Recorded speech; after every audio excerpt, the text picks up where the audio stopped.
माझी माय बाबांच्या खुर्चीवर बसताच पार्थ पवारांनी हुंदका आवरला, पण शेवटी अश्रूंचा बांध फुटला. काळीच चिरणारं चित्र. 28 जानेवारी 2026 रोजी अजित पवार यांचं निधन झाल्यानंतर त्यांची पत्नी सुनेत्रा पवार यांनी सत्तेची सूत्र हातात घेतली.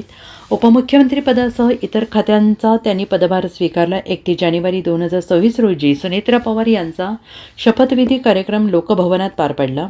आज त्यांनी पदभार स्वीकारला. पदभार स्वीकारताना सुनेत्रा पवारांसह चिरंजीव पार्थ पवार भावूक झाल्याचं चित्र पाहायला मिळालं. सुनेत्रा पवार उपमुख्यमंत्रीपदाच्या खुर्चीवर बसताच पार्थ पवारांना रडू कोसळल्याचं दिसून आलं. सुनेत्रा पवारांनी उपमुख्यमंत्रीपदाचा पदभार स्वीकारला त्या क्षणी पार्थ पवारांसह राष्ट्रवादीतील मंत्री, आमदारांसह अनेक नेते उपस्थित होते. सुनेत्रा पवार यांनी या संदर्भातील समाज माध्यमांमध्ये पोस्ट शेअर केलेली आहे. आज महाराष्ट्र राज्याच्या उपमुख्यमंत्रीपदाची जबाबदारी स्वीकारत असताना विश्वासाची, कर्तव्याची, त्यागाची जाणीवसुद्धा आहे. अजितदादांनी आयुष्यभर महाराष्ट्राच्या जनतेसाठी झटत विकासाचा जो ध्यास घेतला तोच माझ्यासाठी मार्गदर्शक दीपस्तंभ आहे, असं सुनेत्रा पवार यांनी म्हटलंय.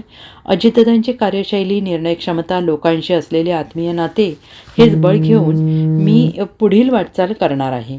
त्यांच्या अपूर्ण स्वप्नांना पूर्णत्व देणे, शेतकरी, महिला, युवक आणि सर्वसामान्य नागरिकांच्या अपेक्षांना न्याय देणे हीच माझी प्राथमिकता असेल, असं सुनेत्रा पवारांनी म्हटलंय.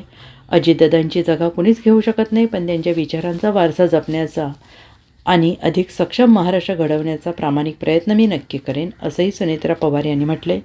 आणि या कठीण प्रसंगी जनतेने दिलेले प्रेम, आधार आणि विश्वास हेच माझे सामर्थ्य आहे.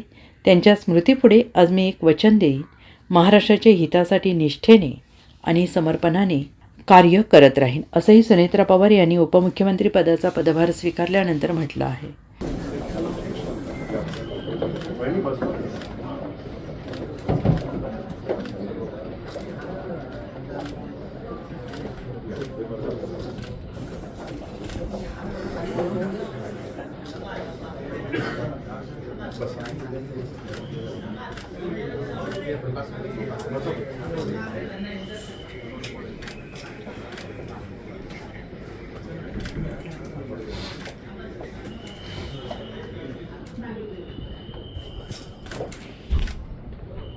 Bureau report, SBN Marathi, Mumbai.